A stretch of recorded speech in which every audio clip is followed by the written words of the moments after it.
My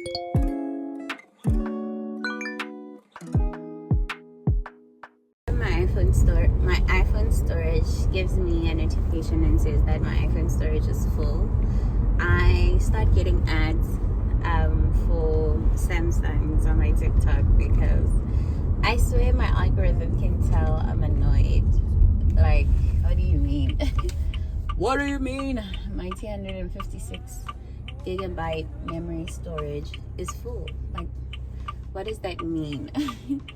Yeah, so honestly for me, it's oh, I could have gone. Pressure, there's a car behind me. I never liked that. But yeah, I'm at my intersection.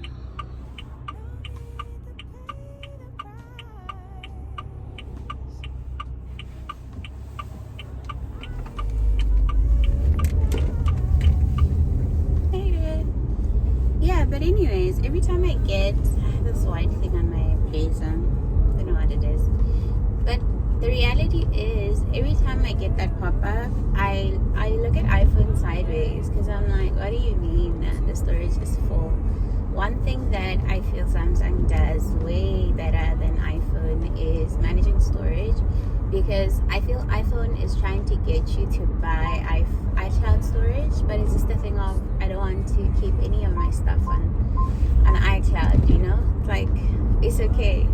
But truly, this is the hill that I'm choosing to die on, to say that Samsung is so much better than iPhone from that perspective.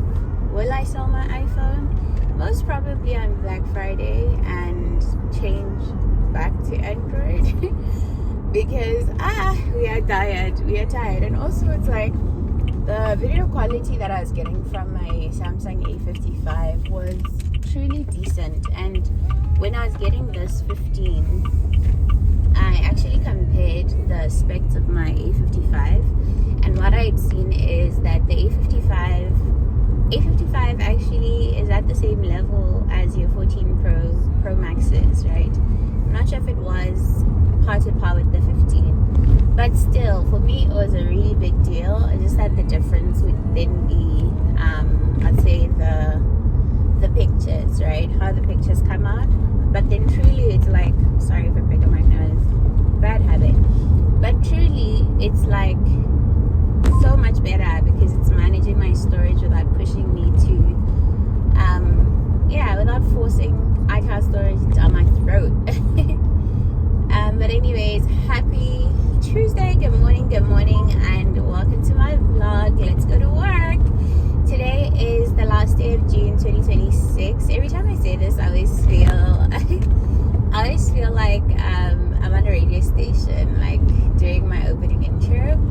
But welcome to my channel, welcome to Daily Reflections with your girl, Gorata.Selaledi. I'm so excited to make it here every day because it's like one day we are going to be at 365 and we'll get to celebrate. But yeah, while we're on the way, I guess, while we're still on the way, my reflection so far, having had journaled for I guess over a month now, over a month now, is that I truly enjoy this, and every time I convince myself that I don't, I think subconsciously it's like, no, you cannot discontinue this, right? And I'm glad that I guess that part of my mind wins in terms of the chit chatter. But anyways, how are you? Please leave it in the comment section. How are you? How's your day going? How did your day go? And honestly, for me, feeling grateful this morning because I was able to I was able to edit and upload my video from yesterday, and granted, I only had like 3 clips, and I need to normalize that. Like today, I could even try just having 1 clip, because what I did differently was to check to check my prompt before I left home, right? But check in for this morning.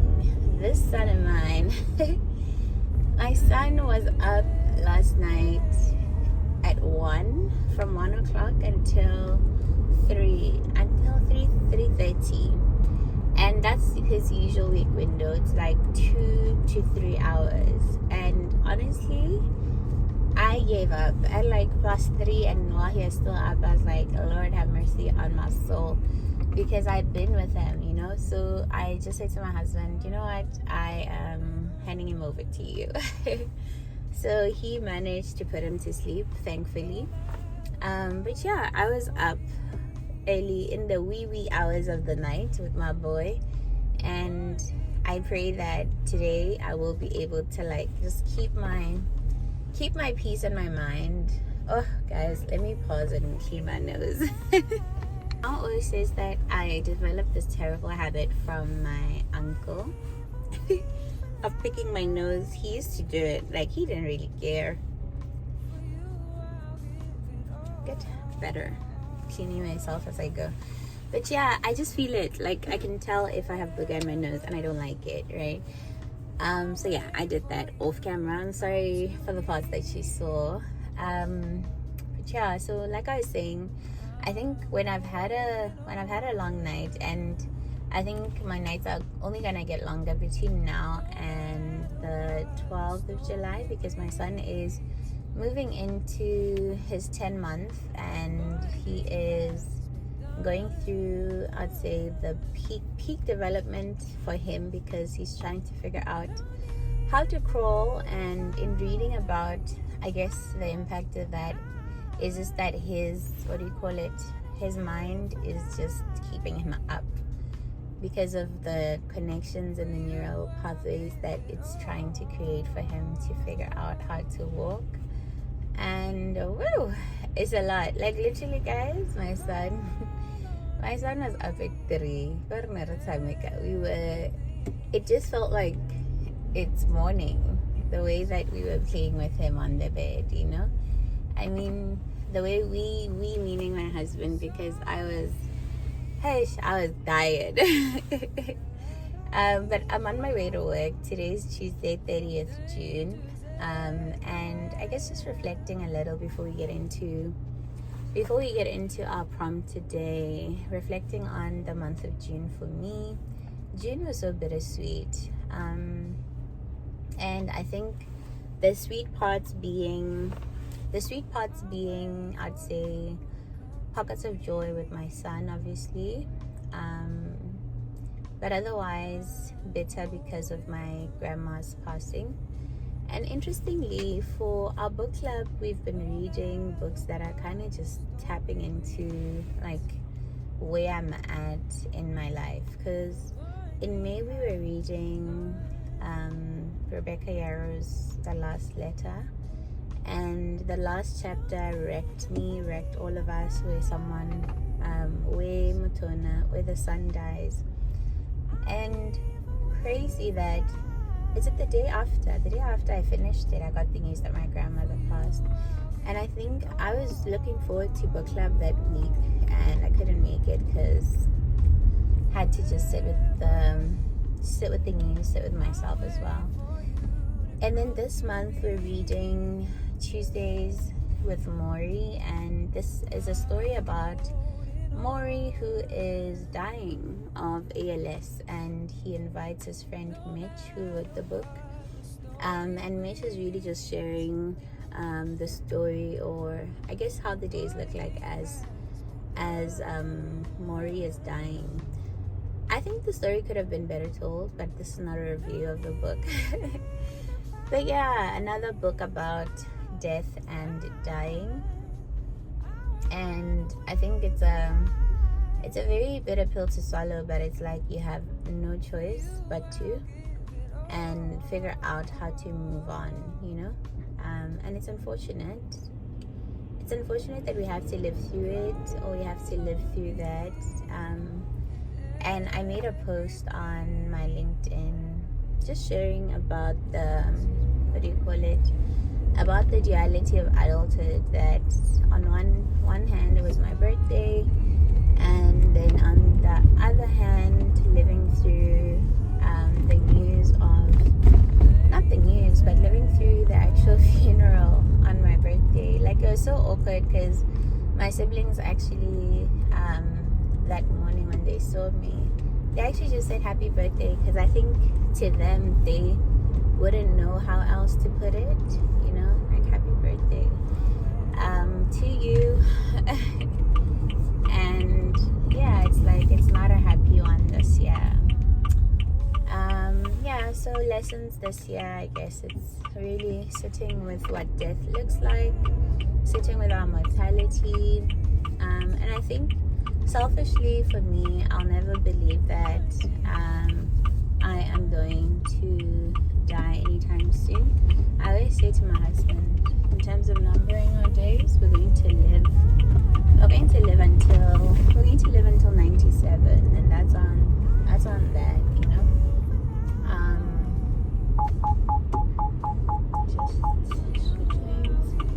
Yeah, like what I'd say to him is that we're going to live until 97. That's the number I have. I don't even know where I got 97, but I believe it. I always laugh and say that if at all, at 90 when we're old, or at 80, the world has changed and they've figured out how to host your soul in a robot body, sure, like they should definitely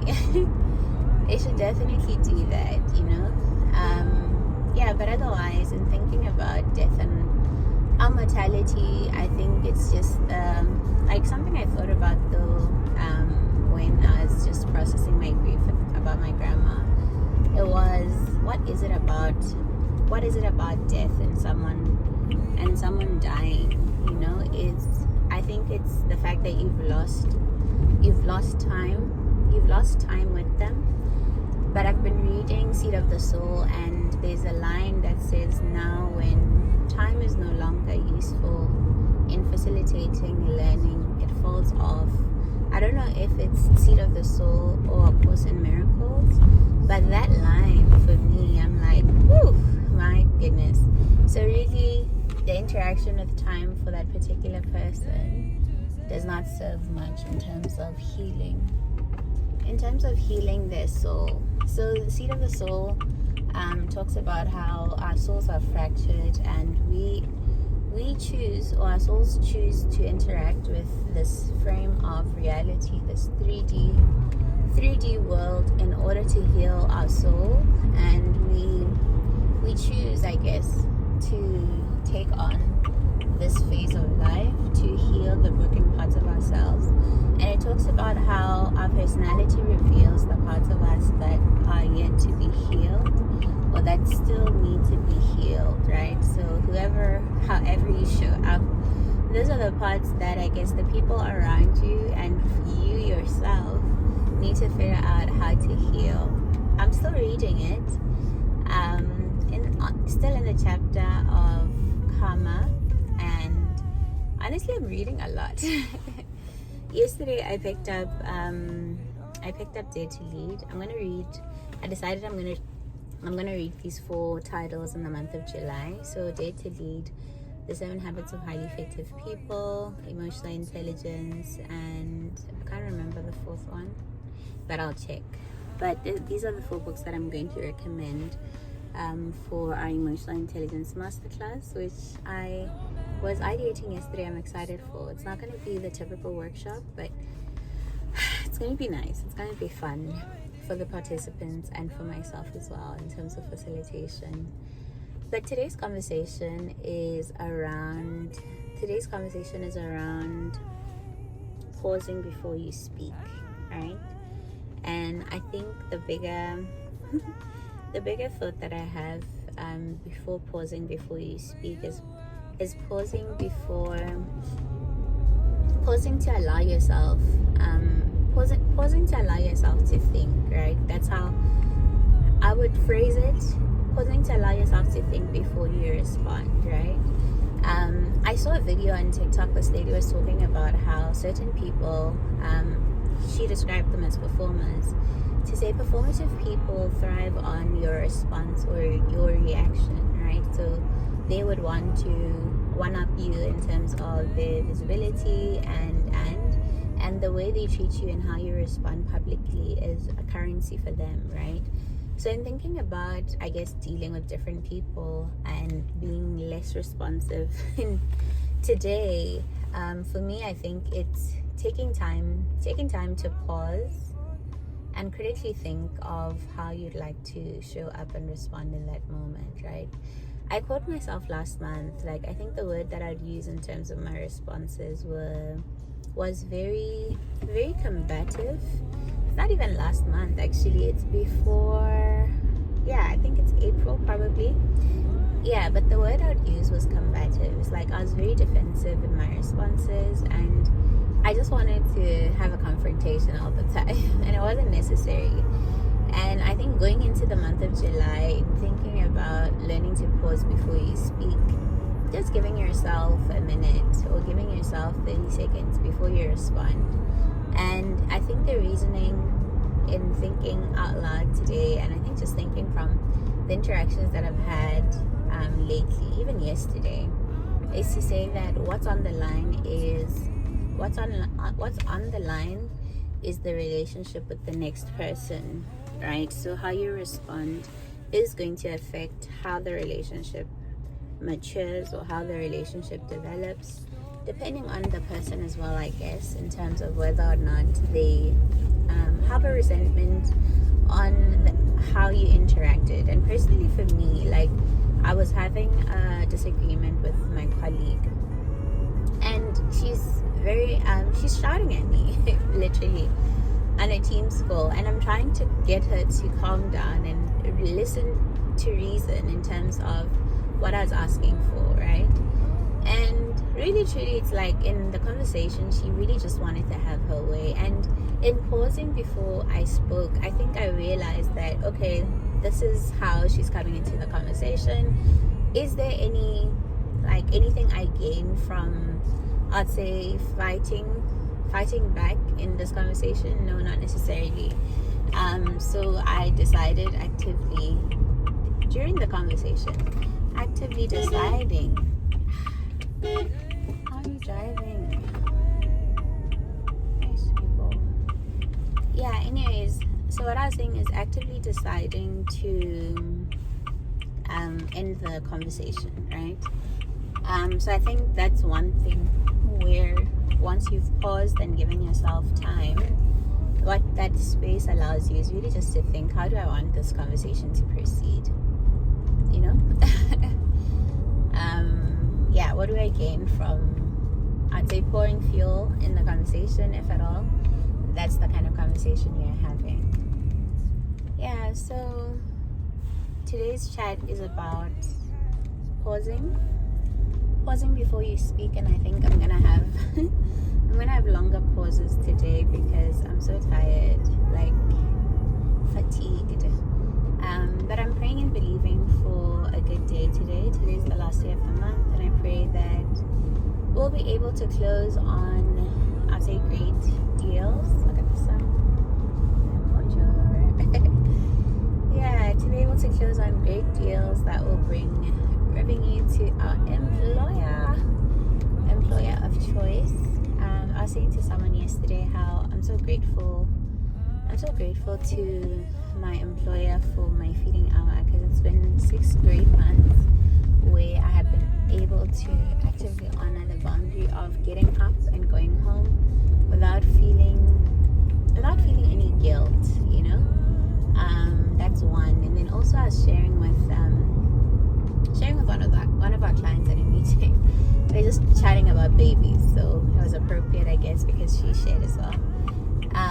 Yeah, and then I said to her, I was given 4 months maternity, and I was able to increase it to 5 months. So personally for me, I feel so spoiled.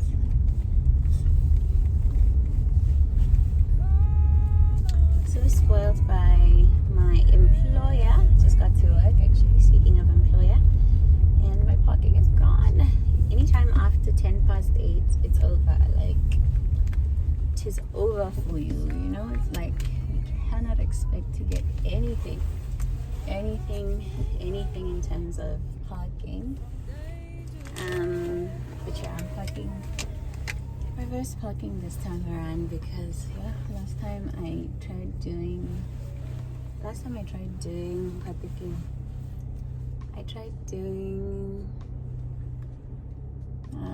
forward parking against the sun, and it didn't